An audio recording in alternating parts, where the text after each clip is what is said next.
You are now listening to the Counterflow Podcast, a place for dissonant voices and unapproved opinions. You get split in half, but I call the hologram graph. But I am the center inside the placenta of math. You clash with cyanide gas and die fast. Rhythmical equivalent of solids, liquid, and gas. We smash your sinus with the power of Lord Titus. But I am the virus inside of the iris of Cyrus. Here is your host and humble narrator, Buck Johnson.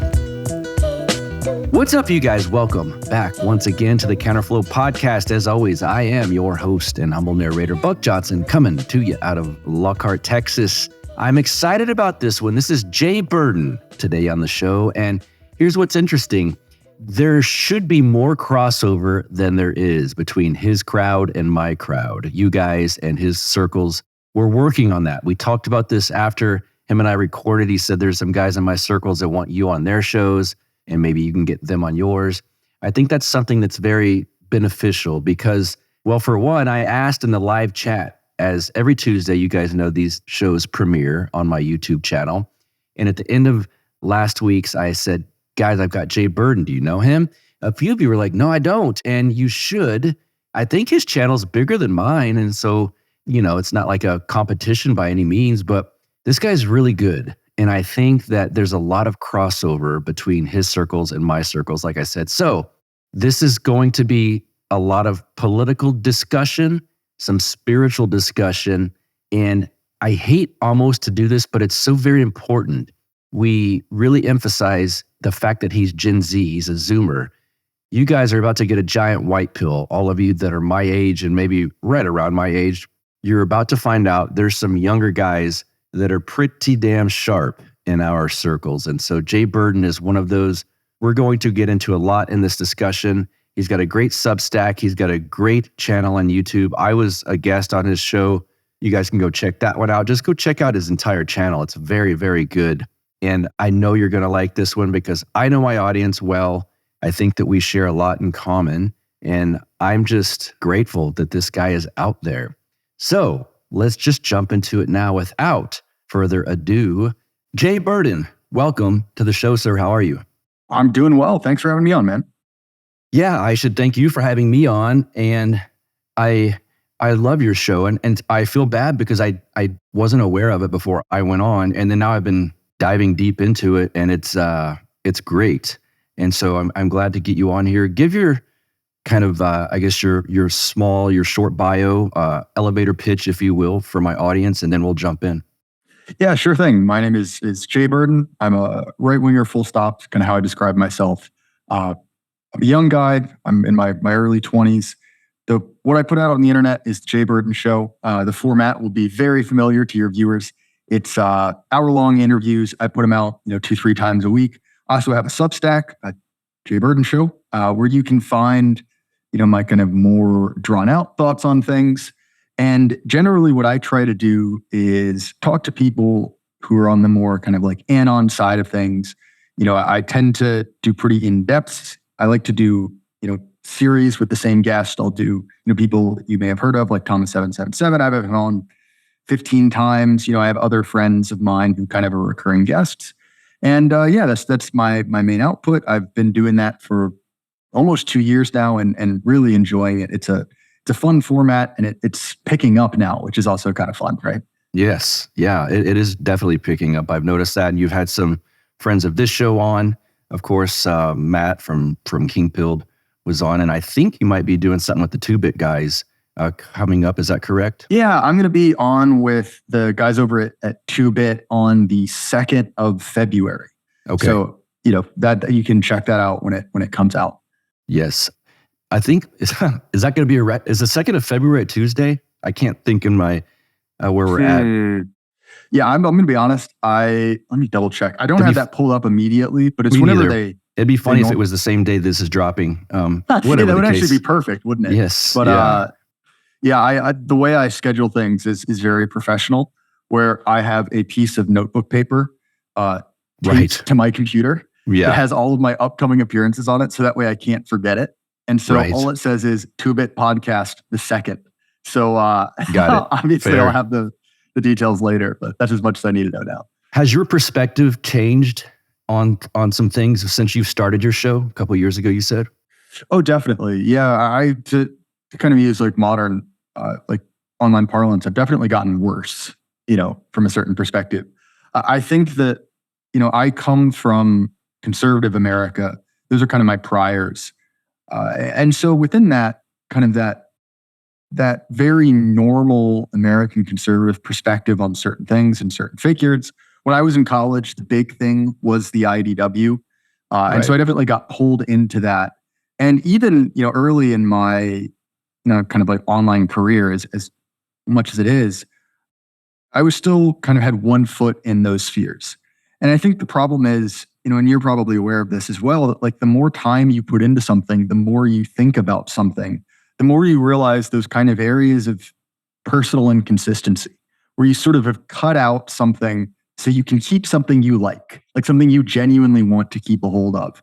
But the more you think about it, you're like, you know what, that's just wrong. It's not true.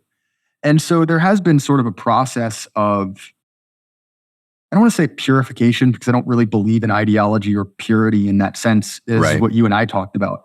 Right. But that process of, all right, like if I'm serious about these beliefs, I need to apply that not just to the things that I want to. It has to be kind of something that I take seriously. And so I've definitely done that. I will also say that as I have done this more, you sort of realize the difference between necessarily like what is true and what is profitable.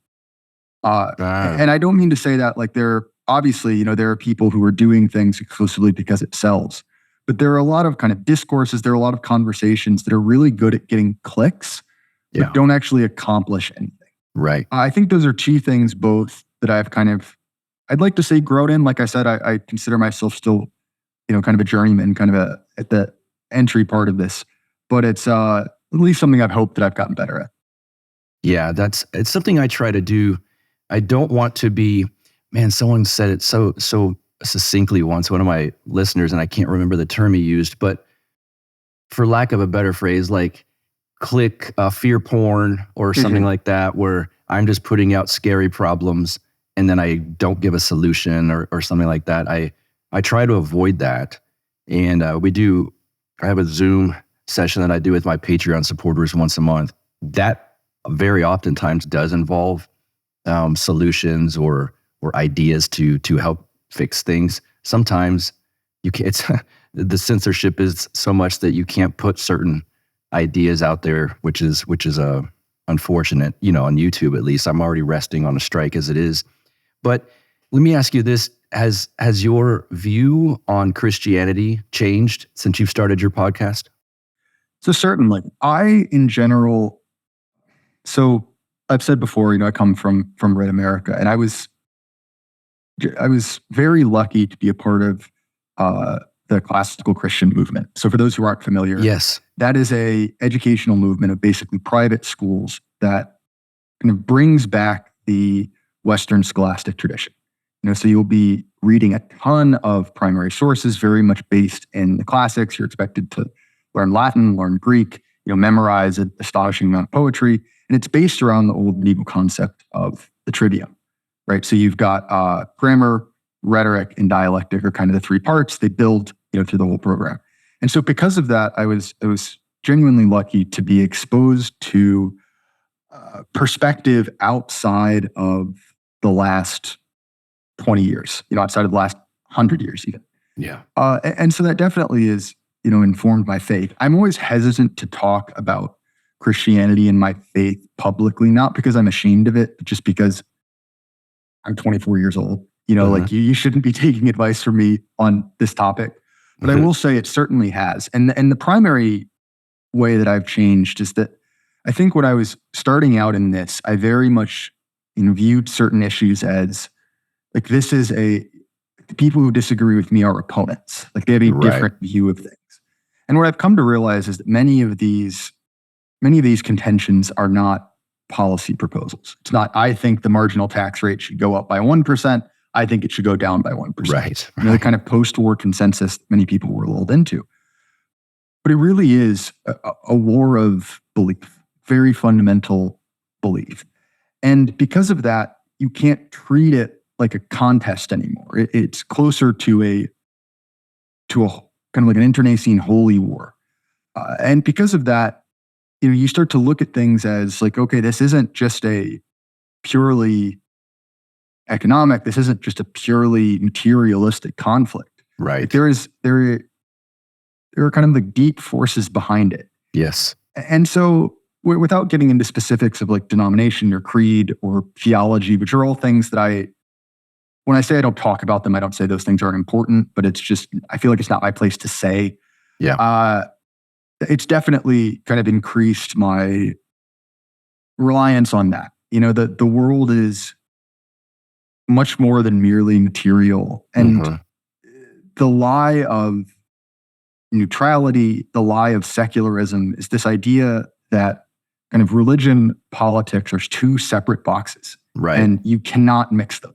And one of the things you'll very quickly pick up on is, and a lot of people who have kind of right-leaning inclinations get stuck in this cul-de-sac of, oh, well, the lefties bring their religion of wokeness into politics, and that's bad. We need to take it out. Politics needs to be neutral again. And the reason that's a lie is not because I like, lefty political religion. I despise it. I think it's horrible and satanic. But it's the idea that there is a null state with no religion. Effectively, every society has a civic religion.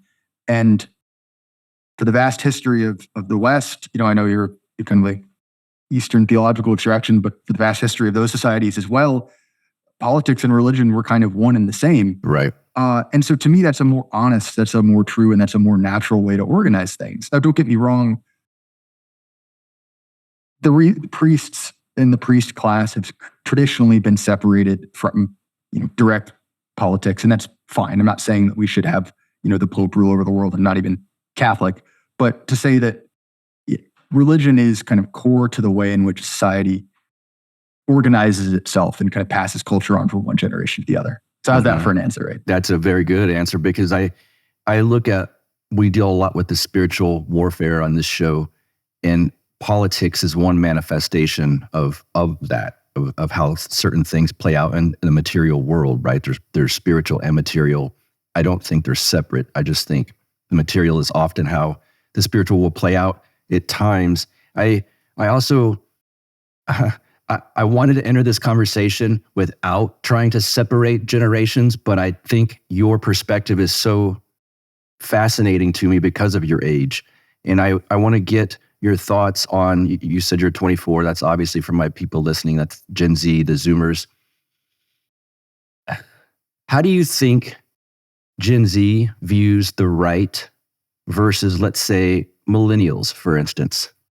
So let's start off by saying, I think one of the most important things to understand about Gen Z is that there's not, and this has been continuing over time, but there's less and less of a defined generational culture. So you'll actually notice this in record sales. Right now, some of the best-selling kind of like Zoomer pop stars are a woman like Dua Lipa, who I don't listen to. She struggles to sell 1 million records, and she's one of the biggest pop stars currently around. And so when you compare someone even like Kanye West, who is very, very big through my entire life, if you compare him, he sold many more records by raw numbers than the Beatles did. But if you compare him as a fraction of the population, like what percentage of Americans are listening to Kanye West in 2010 versus the Beatles in 1968? The Beatles blow them out of the water. Right. So why is that, right? Why is that kind of mainline culture an ever decreasing percentage of what people are turning their attention to? So there's a couple things, which is one, Gen Z has grown up in a very fractious culture, right? There's no secret that, Gen Z is the most diverse of any generation. And because of that, it's really difficult to make broad statements. But another part of that is that they are children of the internet, children of the algorithm. One of the first names before they really settled on Gen Z for people my age was either digital natives or Generation I, right? Kids who grew up on iPods. And because of the way that an algorithm works, and you're a music guy, you're probably aware of this, is that it's tailored to your personal taste. So I talk to people my mother-in-law's age, in their kind of like Gen X-ers in their mid to early 50s, And they talk about, oh, my taste was so influenced by such and such radio DJ. Like he had great picks. I loved his show.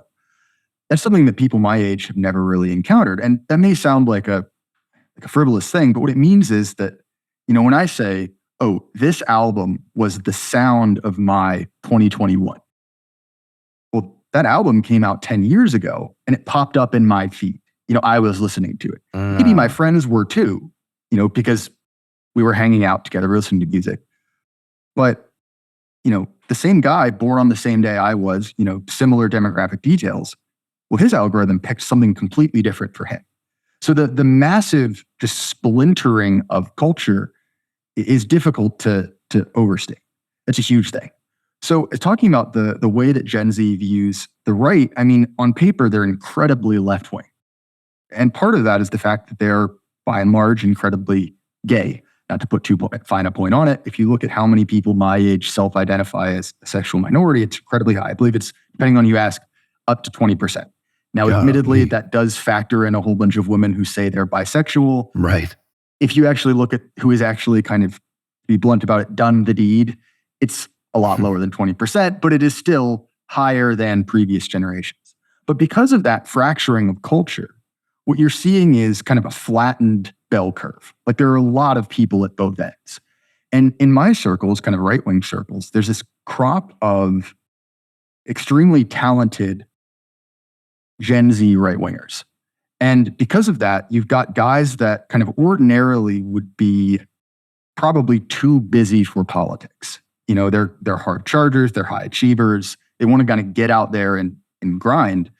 But because of the nature of certain social trends over the past 20 years, well, a lot of prestige institutions are not interested in, to be blunt, young white guys, right? Right. We don't fit into the kind of like diversity agenda nearly as well. And so you see a lot of those people who were pushed out were kind of limited. They're running with a parachute behind them.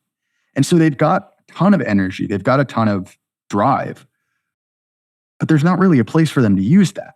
So one of the things that I think is really interesting is the left wing, especially for as long as it's existed, but in America, kind of mildly since the 60s and very strong since Obama, has kind of been this rainbow coalition or island of misfit toys, where the deal was always, we are everyone, all minority groups put together. Women, not a minority group, but within the, their bounded rationale, they count. Right. Women, sexual minorities, ethnic minorities, every single person who isn't kind of a Republican white guy, they're part of the group. And within that, there was always a carved out place for kind of everyone else too. You could be an ally. You could be right. For your generation, like there was the new atheist movement. Yep. Which was, let's be honest, made up of a lot of smart young white guys. Right. But there was a place for them. They could join the party too. And as that option was pulled away, if you're a just straight white Christian male, there's really no way for you to be a client of power, right? A friend of, the regime. Now, what you can do, and a lot of people do, is, well, they just drop the straight part or pretend to. Like, oh, I'm non-binary. Right. I paint my nails. I totally would sleep with a dude. You see these types all the time. Right. So that's one option for it. But the other one is, I think people basically just look like there's no way for me to kind of keep my dignity. Like I'm going to kneel. And so I think that pushes people out. And it might not push people into exactly, your thing or exactly my thing, but it does kind of make people more, susceptible to these kind of more traditional ideas. And going back to what you said about the right, that that massive splintering of culture has also weakened the pull of the kind of propaganda arm of the regime. Uh-huh. Because when you talk to people, like especially baby boomers, they're probably the most susceptible to this, the TV generation. Yep. But they have been so thoroughly inundated by essentially liberal messaging on things like, equality, on certain historical events. Like that to them is sacred. They've fully bought into that civic religion. And if you track things like, and I'm not saying my opinion on this issue, but if you track something like the percentage of people who say stories about the Holocaust have been exaggerated, right? I'm presenting this in a morally neutral way. If you see that statement, it dramatically increases the younger and younger you get, to the point that roughly 30% of Gen Zers say that is true. Now, why is that? One, I would say that they have not been subjugated to the same amount of conditioning through movies, through media, that older people have, because that common culture is no longer there. Now, don't get me wrong. In an ideal world, we would have a common culture, right? That's a healthy, normal thing to have. But I contend that mainstream culture has been really sick, has been producing bad results for the last 70 years. I would argue maybe even before that. Mm-hmm. And so, don't get me wrong, for the vast majority of people, dropping out of common culture is probably worse. Like they end up being furries or into some weird, degenerate subculture. That's 100% true, especially among people my age. Uh-huh. But enough of them drop out on the other side and basically say, wait a minute, this isn't real, this isn't true. Like I've got to find something else. And I think that's an advantage. I think also, and then I'll throw it back to you, just get off this rant, is that, in my mind, the kind of separating issue between millennials and Gen Z is, do you remember 9/11? Like, is that a conscious memory in your mind? Mm-hmm. I don't. I was 1.5 years old. Okay, I was technically alive for it, but I have no conscious memory of it. Where, people I'm friends with were a little bit older, like the Prudentialist, who's another Orthodox guy. Yeah. Even though he's just a little bit older than me, he's like, I know where I was. And to me, that's the dividing line. But because of that, we don't remember the pre-9/11 world, right? We don't remember that kind of post-Cold War glow, where it seemed like, and I realize this was not true, but it seemed like America won, we did it. This kind of like secular humanitarian liberalism is here to stay. This is how society goes. I mean, my early memories are of tanks rolling into Iraq, the GWAT, the kind of chaos around that, the financial crash, the Obama years.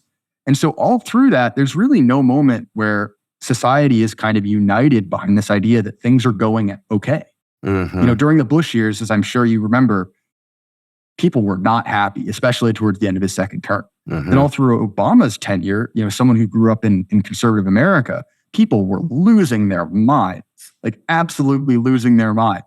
Like for a while, and you're from Texas, so I'm sure you've seen this sticker. For a while, it was, Obama is the Antichrist, which, don't get me wrong, I don't really like Obama, might have been slightly overstated. Yes. And then obviously, nothing needs to be said about the Trump years and, anything since then.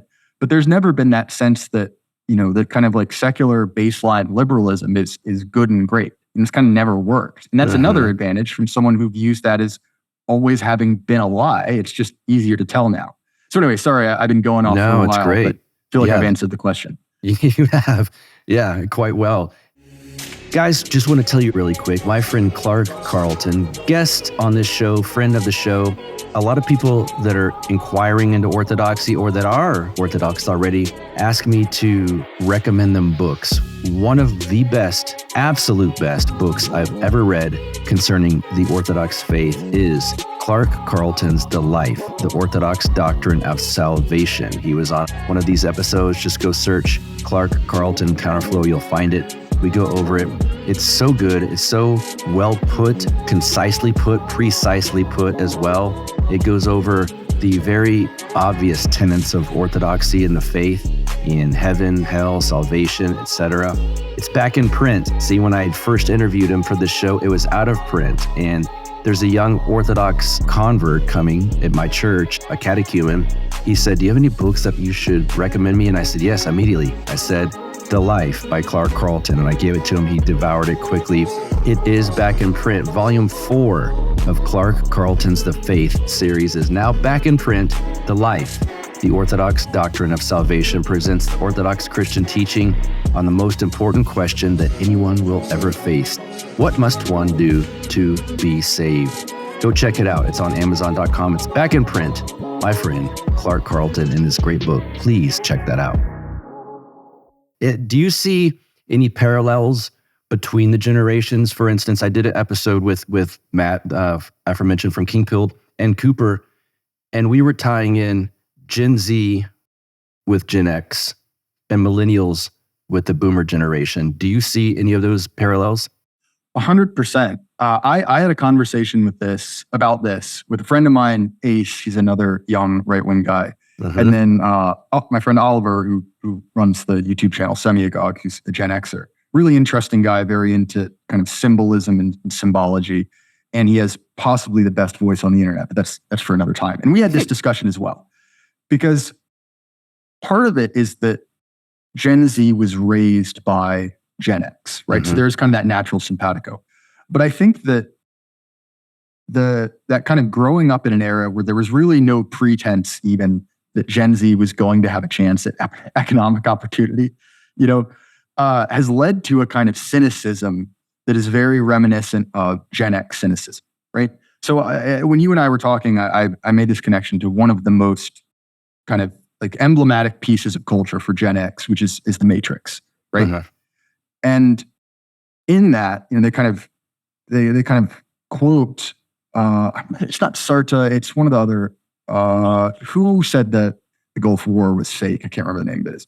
What is a French existentialist? Can't remember the name off the top of his head. And they have this line that says like a welcome to the desert of the real, which is a direct quote from the man whose name I cannot remember at the moment.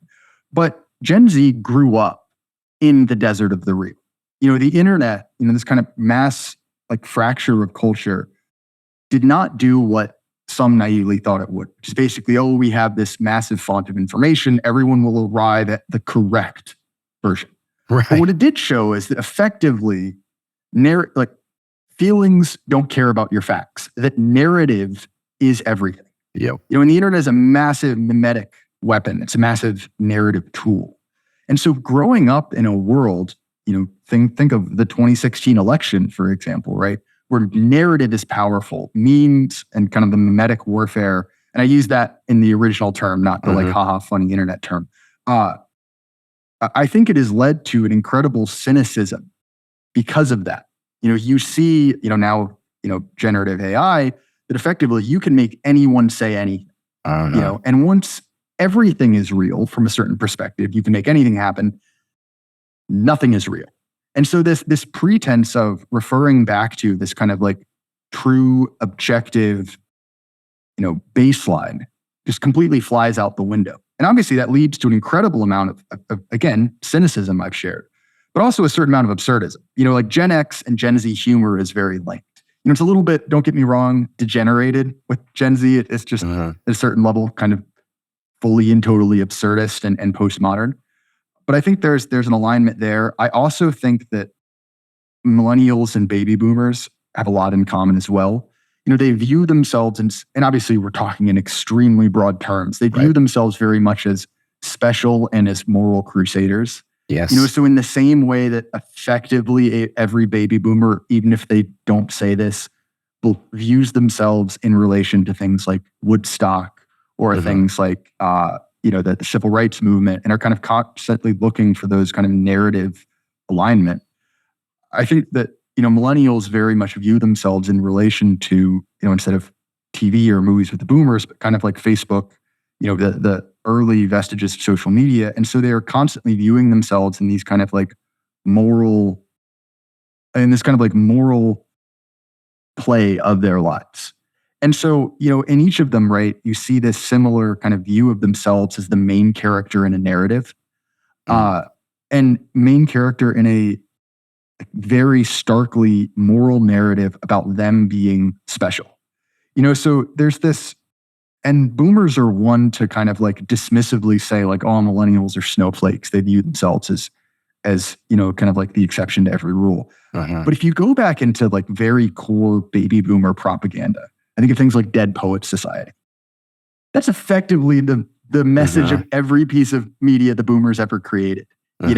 It's you are the rebel. You are the guy who society doesn't understand, and you're gonna prove them wrong and make it big. And I'm talking in very broad terms, but I think that those kind of two generational sets of, on one hand, Gen X, which has had that more kind of like, I keep using the term cynicism, but more this kind of like more realist view of things. This idea that there is no way to essentially escape unsullied, like the world is kind of how it is, it cannot be ever changed. Kind of lines up maybe more with some of the like Gen Z turn towards it's like full on postmodernity. And then on the other hand, the kind of like very, moralistic and narrative driven coalition, which is, boomers and millennials. And obviously very broad, speaking in kind of indistinct terms here. But I do think there's something there. Yeah, Matt calls it the boomer naive, naive idealism, boomer naive idealism. And I do think that trends a little bit through the millennial generation as well, where you've got this ideal of what everything should be or it's going to be. And I think for your generation and my generation, for whatever reason, that's not there quite so much. Your generation, I actually get why it's not there, because it's never been there. It's almost like, well, that's impossible. This is ridiculous, which is the postmodernism stuff to nothing matters, the nihilism of Gen Z. I haven't quite put into perspective why my generation doesn't have that as much. Well, I think that, and let me float something here. For the millennial generation, I view the millennial president, not that he literally was, but he's emblematic of that, as Barack Obama, right? Yes, and Barack Obama was the moment when the libtards won. They did it. They took over the empire. It's the end of Star Wars, right? But instead of that working, that playing out, the America becoming John Lennon's Imagine, things got really bad. Not as far from getting better. Race relations got worse. The stuff in the Middle East didn't stop, and by certain metrics, got worse. Yep. And so it was sort of this realization that, oh wait, that narrative lie that we've been running back since, the civil rights movement and before, that didn't work. It didn't kind of produce what we wanted. And I think that for millennials, that kind of narrative of, activism, or that narrative of kind of like reliving the 1960s, this idea of us overturning this kind of like horrible, like evil state. I think that some of them really got stuck in that, and view like, oh, like we just didn't do it hard enough. We didn't try hard enough. Yeah. And I think that, you see that in support of people like, first Bernie for a while, then AOC. There's this the kind of like continual turn to, these figures to try and kind of like save us from this, to really, kind of like usher in that promise. I think that's part of it. I think that people your age, the reason that there was so much cynicism, well, is, to be honest, right, that's the first moment that it became clear that the run the boomers had wouldn't go on forever. That the same increase in standards of livings that baby boomers saw over their parents would not be matched by their children.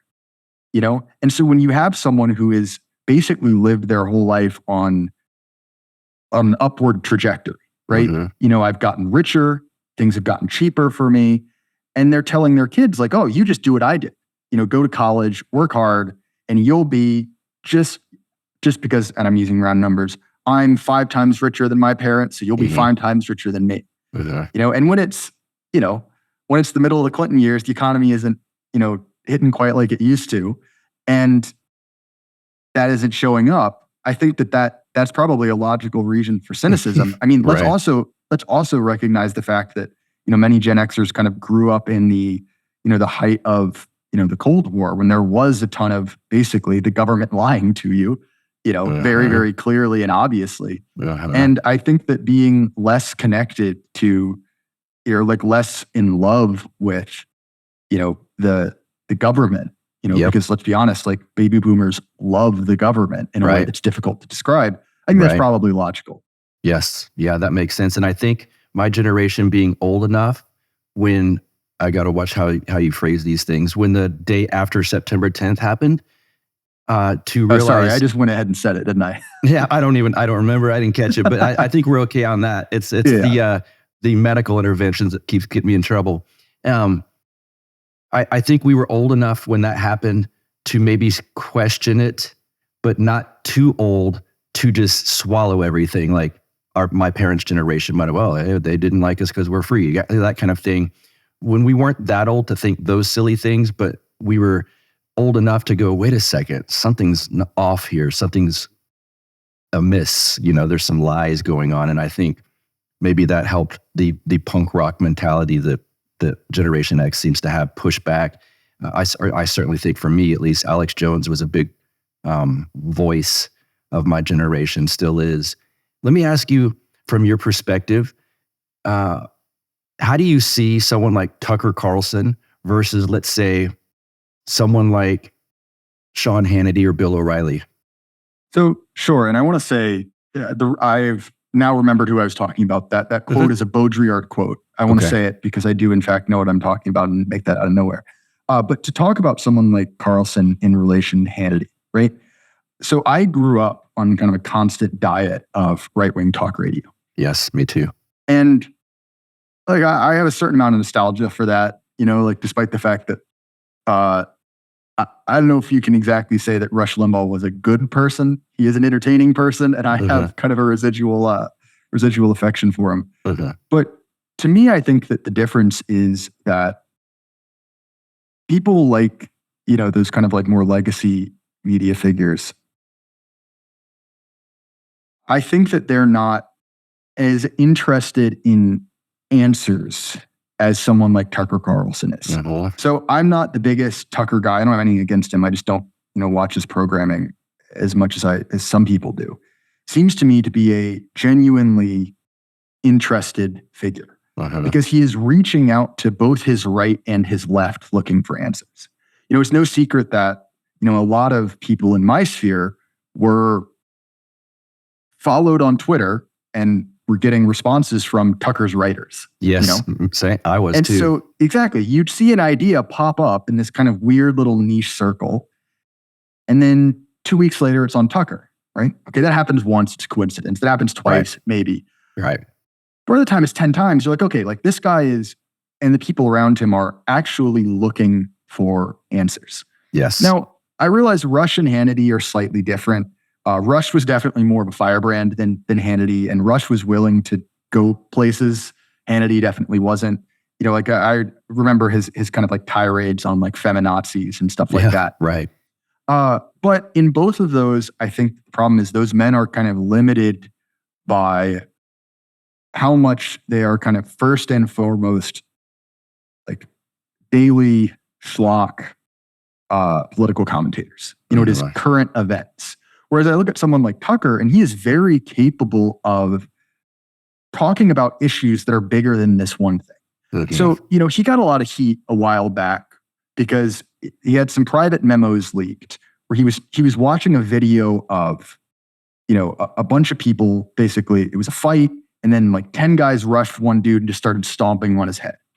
And his response was like he basically said something along the lines of like, Americans don't do that. Or like, and it was something like people took that to be a racial thing. Like always saying like, oh, those people aren't Americans. And like, okay, this is literally off air. He's just responding to someone.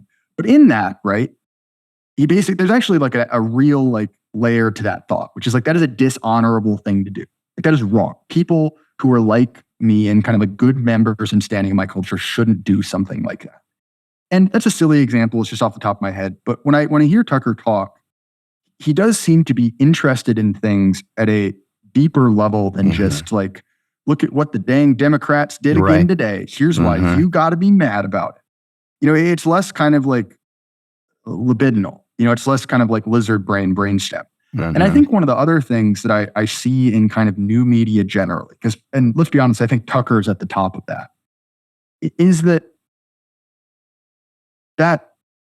radio format plays to the lowest common denominator. They're always assuming that you're hopping on and hopping off. And so even though it's an hour block, you're really dealing with kind of 20 different repeating 5-minute segments, where you have to remind everyone what's going on. You have to kind of like introduce things, you have to over and over and over again, because the idea is like no one's sticking around for a full hour of content. Right. It was bite-sized. Versus, long form podcasts like these where, you and I can have an incredibly in-depth conversation if someone smarter than I am is here, you guys can go on for way longer than that, really get into something technical. And it plays to at least in my mind, a more thoughtful viewer. Now, don't get me wrong. If you look at the top podcasts, it's schlock like it's always been. But I mean, that's true of everything, right? Like crap sells. Like McDonald's does more business than a Michelin restaurant. And so I think that dynamic is really an interesting one. The idea that there is a real paying audience, and obviously paying isn't everything, but it does indicate that there's value there for in-depth content. Like Tucker's launched his own news service, and that news service isn't like Alex Jones, for as much as I like him. Like Alex Jones is basically a professional wrestler that talks about politics, right? It's like super bombastic, over the top, very like grab you by the throat, the lizard people are ruling the world. Versus like Tucker's stuff, which is well produced, it's thoughtful, he puts a lot of time and effort into it. Even for a man who seems to not really need the money, it seems to be kind of a passion project. And look, like, I'm not going to put Tucker Carlson out there. Like, he certainly has some, if you dig into his background, who his dad was, he has some questionable connections. I don't necessarily, agree with all the conclusions people draw from that. Same. But to me, I think that we're seeing someone who is a true believer in a way that I look at someone like Hannity and I don't see a true believer. Who's willing to basically address these things at a much deeper level than just, Republican good, Democrat bad, and is genuinely kind of curious and interested in kind of finding out the right answer to things. So that's my 3-part answer to that question. Do you think the cable 24-hour news medium is dying? 100%. I mean, and look, that's not me being particularly insightful. Look at their numbers. CNN cratered after Trump left office. Fox News cratered after Tucker Carlson left. Right. I think some of that is just the fact that tastes are changing. Look at the average age of a CNN viewer. I think it is 55, which is relatively old. Obviously, young people, as I said, are very much kind of suckling at the teat of the algorithm. And so they engage with politics in that format. I do think that, to be honest, the most exciting thing to me has been the growth of Substack as a platform. Yes. Which has really brought back blogging, but just long form written content, as a whole. And the fact that it is so resistant to deplatforming. Obviously, people have been deplatformed, and that could change in the future, but it's a whole lot better than, even Twitter, which is probably the next friendliest platform after that. I think that's incredibly encouraging. And I think that, again, what we're seeing is that obviously the vast majority of people are getting their politics from influencers on TikTok. They're getting them from sources that are just as bad as, our parents or grandparents who are glued to CNN 24/7. I'm not saying that is better, but I'm not a populist. I'm an elitist. We don't need 51%. Right. We need a vanguard. We need a group of highly motivated, competent people. And for a long time, even if you were highly motivated, highly competent, highly intelligent, that hypothetical mix of characteristics, it is very difficult for you to break outside of the panopticon. You really have to work at it. You have to get on some weird mailing list, and some greasy dude is going to photocopy a zine, and send you one in the mail you might get 2 or 3 times a year, right? Like my friend Thomas always talks about this, where he's like, look, you got to understand, 30 years ago, if you had a mailing list with 300 people on it, you were the king of the world. Yep. Now, I have a very small Substack. I've only been writing on it for 6 weeks, and I have almost 600 people signed up to it. And don't get me wrong, that isn't a grand achievement. There are people with tens of times that, which is my point. Like the reach that you were able to get to, and the quality of people you're able to get to is incredibly high. And so, I've said before, I'm not one of these people who thinks there's going to be a big revolution. Our guys are going to be in control. I think that, the West more generally, in America in particular, is kind of on a downward trend. I don't think we really get out of that. I mean, I'd love to be wrong, but I don't. But when I look at on the micro scale of what can I do? Can I build a network of people? Can I build social capital? I mean, to be honest, it's never been a better time to do that. And so, much like the kind of disintegration of mainstream culture, which I view as a negative thing broadly, but useful in this specific time, I mean, it's kind of how I feel about this more broadly. Like, look, like, would I prefer to live in a cohesive society headed in a good direction? 100%. But would I prefer to live in a society 100% united behind the values that our elites have? They're kind of like satanic individualism. Right. No. And so like, you know what? I'm a right winger. I believe in hierarchy. I believe in kind of a cohesive social fabric, but this thing needs to go, and I'm glad that it's going. I'll put it that way. Do you see I like the term that you used, elitist. I am the same way in that particular sense of the word. Do you see a counter elite forming or as a possibility when the West does crater? So definitely. And this is one of the things that I think is an encouraging development. So the main difference between the right wing and the left, the thing that really determines those two camps, is your belief in hierarchy or your belief in equality. Those are incompatible values. That is the difference. Yes. And so oddly enough, I find it real reality versus a lie, because exactly. Yeah. Equality it's like a vacuum. You have to make it exist by adding energy. You can't, it doesn't naturally occur. But because our regime is fanatically and slavishly devoted to equality, I kind of view that as their highest priority.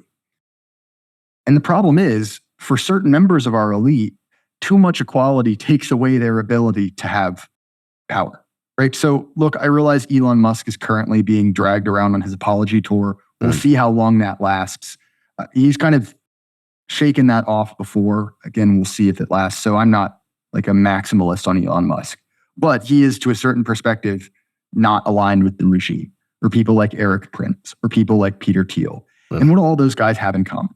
Well, effectively, their power base, the reason they stay in charge is hyper competent, mildly autistic men. They need those kind of like ultra high achieving guys, and those guys tend to not be benefited by equality, right? They're above average. They get sandbagged down. And if you have too much of that sandbagging, like if Elon Musk has to, put, a large, DMV lady on his Mars mission, how effective is his company? His power base is limited by that. And so now you're in a situation where you have wealthy, powerful, and competent men who have a bone to pick with the regime. That before you could say their interests are aligned. They want the same things, or at least close enough to the same things. But now you've got a faction forming. They're like, wait a minute, like I can't work with this. I need to find other options. And I view that as an encouraging sign, in actually much the same way that I think that the world breaking up into different power blocks is a good thing. Because one, that gives everyone a little bit more, to be honest, gives some bargaining power. If you're a tiny little country, the only game in town is to sign up with America. Then if America says to get money from us, you have to have trans kids and drag story hour, you're straight out of luck. But if you've got, a Chinese block, a Russian block, all of these things, you have to play the game more sensibly as any party. And I think that we're seeing a similar thing happen in politics. And this is very nascent. I'm not saying that, this is happening right now. But I look at, men like those three that I've mentioned, and they seem to be kind of looking for an angle to do something, And I think that because they have divergent interests from power, the cathedral, the regime, whatever you want to call it, I think that if we're going to see a counter elite form, that's a really good way for it to happen. Now, one of the things I should say is look, I'm a commentator. I'm not a politician. I'm not a guy who's thinking like I'm going to be king of America. Far from it. But I do think that people like you and I, are the service we offer as kind of commentators is to kind of shape discourse on certain things. So we talked about that kind of uptake of ideas from our spheres to Carlson. And we know men like Musk, for instance, are reading in our circles or kind of bringing those ideas up. And, we've seen this already with very controversial conspiracies. This is a controversial conspiracy. Of course, as YouTube, I'm very clearly stating this, something like The Great Replacement. That, let's be honest, that comes from a book written by a French author that is literally impossible to find. You are going to find a PDF of it. But if you find a hard copy. You can't buy it on Amazon. You Right. can't even list it on eBay, right? Now, that's a phrase being used by, again, Elon Musk, Republican political candidates like Vivek, and by extension, people like Trump. And so I see that as a way in which, commentators, people who basically disseminate ideas, have moved the needle in a certain direction. Does that mean that, Elon Musk is sitting there listening to the Buck Johnson show and says, oh, hey, I like that idea. I'm going to put it into practice at Tesla? No, it doesn't. But I do think that that is a way in which, kind of like this broad collection of people who are pointing out that, man, this isn't working. And here's why it isn't working. And here are ways to fix it. I think that that is something that, for someone who is also noticing, a very powerful person, that look like, I can't make this work. Who else agrees with me? I mean, I think that that's how political coalitions form. And that doesn't mean that Elon Musk is my guy, or I think that he's even a good man. But I prefer someone like him to, someone who's, a big fan of, like I said, like drag story time or statues of Satan and, American political buildings. Like it's not exactly a great choice to be given, but it's an easy one, with kind of the options presented to us. You mentioned something earlier, and I've heard you speak, I believe it was with Alex on this topic. And I've heard this, but what you said, something like 20% of people your generation identify as one of the many letters on the alphabet soup, LGBT stuff. Is that what it is? Is 20%? So the reason I bring that up is because it's a clickbait headline. Okay. It's one of those things where, like, some journalist did an internet poll and found out that 20% of people self-select as a member of the LGBT community. I believe it was done at a college or something like that. Okay. So that's not true. But it does. It's a clickbait article that illustrates a broader trend. So I'm saying that kind of tongue in cheek. It's very much one of those, like, it's the same thing as that statistic you've heard. It's like, 1 in 5 women at college will be sexually assaulted. Right. But because it's mimetically true, people repeat it enough, it's kind of entered the zeitgeist. Right. That it is, again, much as said in that kind of like postmodern sense, it has become real.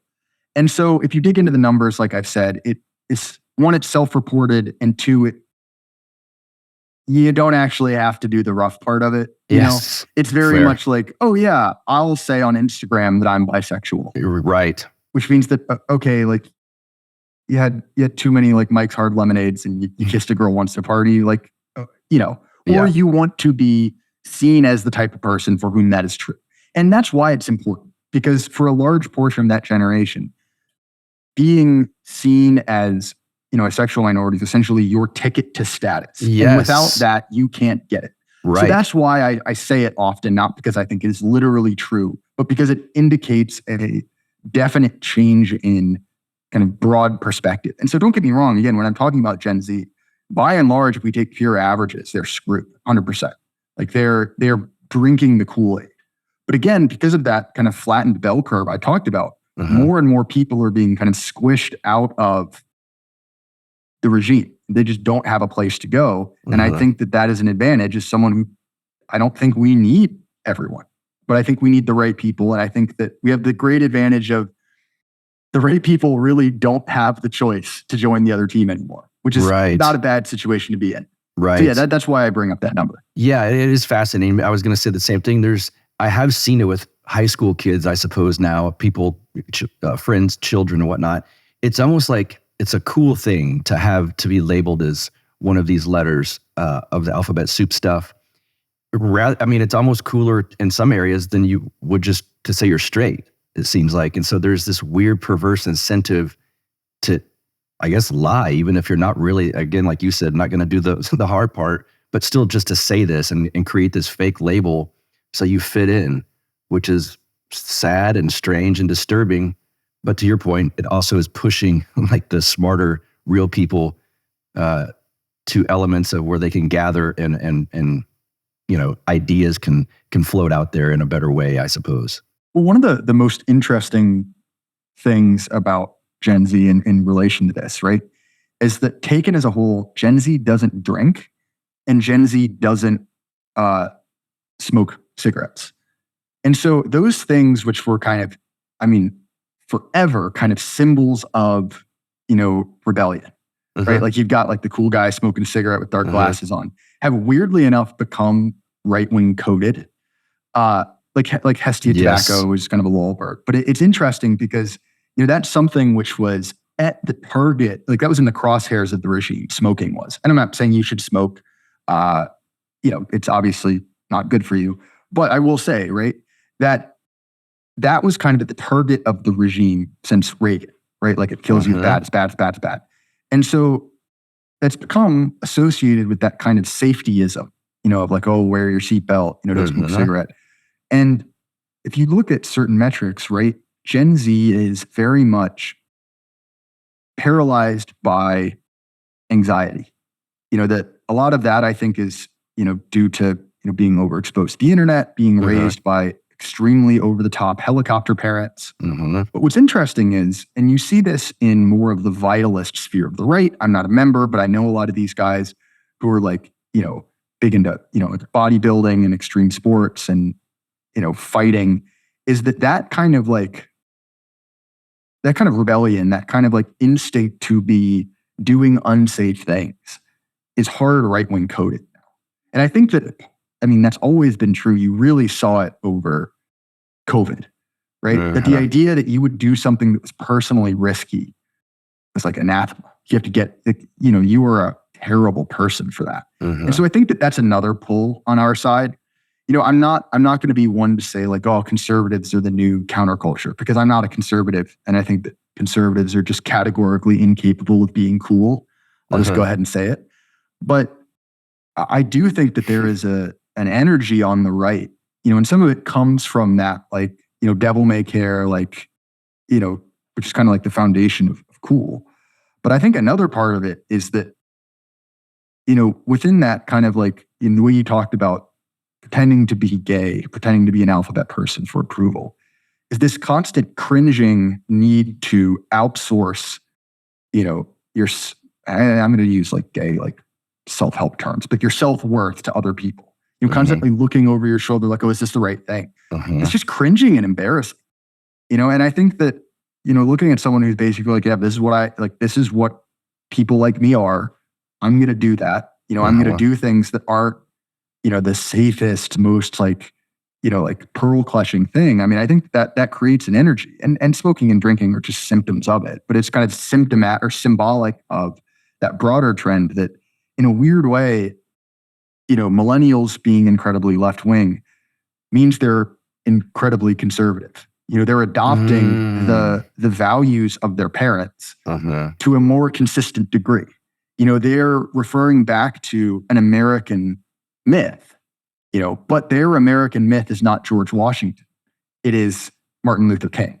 And so, I don't know, maybe I'm stretching it too much, but I do think that, it's part of the reason that, left-wing and right-wing don't really mean anything anymore. Because like, what do you call someone who is opposed to society at large, but believes in, traditional hierarchy, believes in traditional sex and gender roles?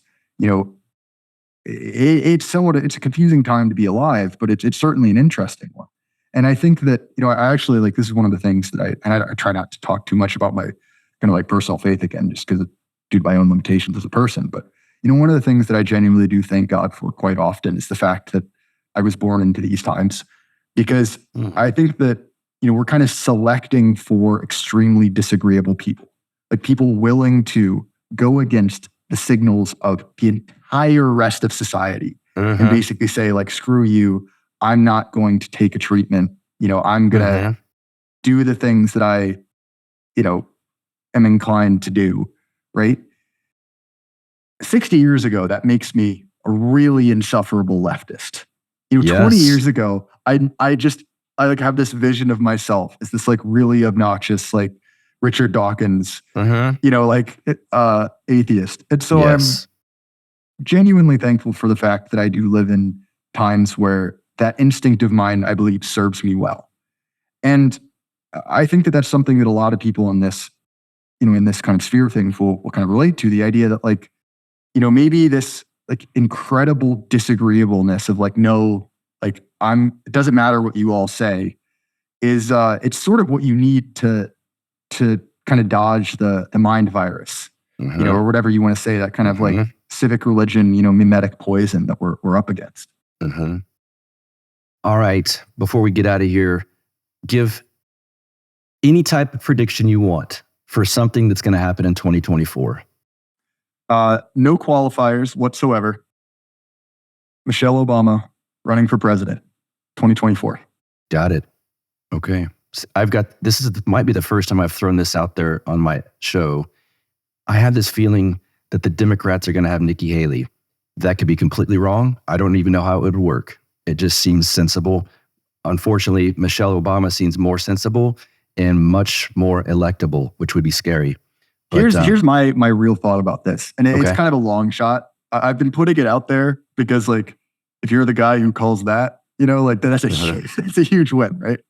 It's like the guy who writes his NCAA bracket first day of the season. Yeah, right. But what I think going on there is, and if you like really gun to my head, I don't think it's going to happen, but is that the amount of positive press on the Obamas is insanely high, well past them having any real legitimacy or real relevancy to politics anymore. Like, normally I feel like presidents don't get that kind of heat. And especially Michelle Obama gets a ton of it. She has a big deal with Spotify. She has all of this.